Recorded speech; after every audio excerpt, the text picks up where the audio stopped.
rumah-rumah warga terendam banjir, bahkan lahan-lahan pertanian juga rusak. Kira-kira tindakan dari pemerintah Bapak selaku pejabat Bupati untuk ini seperti apa, Bapak? Jadi dalam kaitan dengan banjir Belenai, kami baru selesai rapat dan saya sudah tugaskan dinas sosial, dinas kesehatan, badan penanggulangan bencana untuk segera mengambil langkah antisipasi, turun ke masyarakat, koordinasi dengan para camat, kepala desa, kepala dusun untuk mendata dampak bencana yang melanda masyarakat kita seperti apa, supaya segera dilakukan rencana aksi kemanusiaan. Mungkin masyarakat butuh air, butuh makanan dan lain-lain, supaya segera ditanggulangi secepatnya. Pertama, yang kedua terkait dengan penanggulangan jangka panjang. Nah, kemarin saya sudah lihat minggu lalu, hari Minggu itu saya sudah lihat tempat lokasi kejadian bencana sering banjir meluap di desa Wanmane, desa Korep Podok, desa Lawalu, desa Motodikin, dan memang sudah dianggarkan untuk segera dibangun tanggul. Tetapi dengan kondisi saat ini banjir sementara meluap, kondisi tekstur tanah dan lain-lain, terus ini kita tidak bisa serta-merta turun dan bangun saat ini. Sehingga kami sementara mempersiapkan untuk pembangunan fisik tanggul itu. Ya sudah ada tersedia dan sudah dibangun, tapi kita tunggu cuacanya baik, tanah sekitarnya kering. Karena laporan dari kunjungan itu lahan sudah disiapkan, masyarakat sudah ikhlaskan dan kita bisa langsung dibangun. Tetapi pada kondisi sekarang ini kita lihat dulu penanggulangan untuk manusianya yang utama. Dan yang ketiga dalam kaitan dengan itu sambil menunggu pembangunan tanggul dan lain-lain, saya juga sudah perintahkan Kadis PMD Kabupaten Malaka untuk bekerjasama dengan Kaban Keuangan segera cairkan proses dan cairkan itu dana desa tahap pertama, triwulan pertama. Di dalamnya kan ada dana BLT untuk keluarga penerima manfaat, sehingga kalau tanamannya mungkin rusak sampai menunggu bantuan dan lain-lain, ketika dana yang dicairkan paling tidak kalau 300 kali 3 bulan ada 900.000 ditanam, masyarakat punya kemampuan untuk paling tidak punya kekuatan untuk bisa beli makan kah, beli dan itu tadi kami koordinasikan sebagai teman-teman, walaupun libur hari ini kita masuk kantor karena masyarakat kita sementara di tengah ancaman bencana banjir. Baik, untuk dinas terkait sudah apa yang mereka sudah turun ke masyarakat? Jadi tadi setelah kami rapat, saya sudah perintahkan untuk dinas sosial akan semua perangkat yang mereka punya, kemudian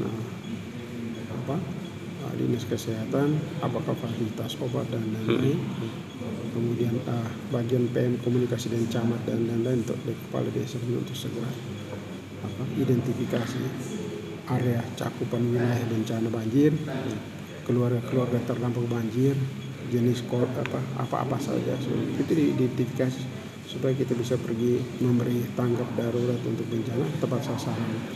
Dan selain tepat sasaran, kita menginginkan untuk tepat orang. Saya harapkan, saya tegaskan tadi, bantuan aku punya kita kasih dalam kondisi ini harus tepat orang, tepat waktu, tepat aturan.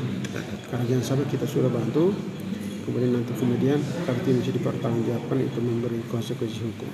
Tentu kita tidak harapkan seperti itu. Karena itu saya tadi sampaikan, lakukan ini dengan cepat supaya teman-teman masyarakat kita merasa bahwa kita hadir di tengah mereka dalam kondisi ini, dan jangan lupa lakukan supaya hal ini bisa dipertanggungjawabkan. Baik, Pak. Dan karena kita pergi terus kita lakukan apa sebenarnya, dan sampai pertanggungjawabannya kita tidak bisa pertanggungjawabkan.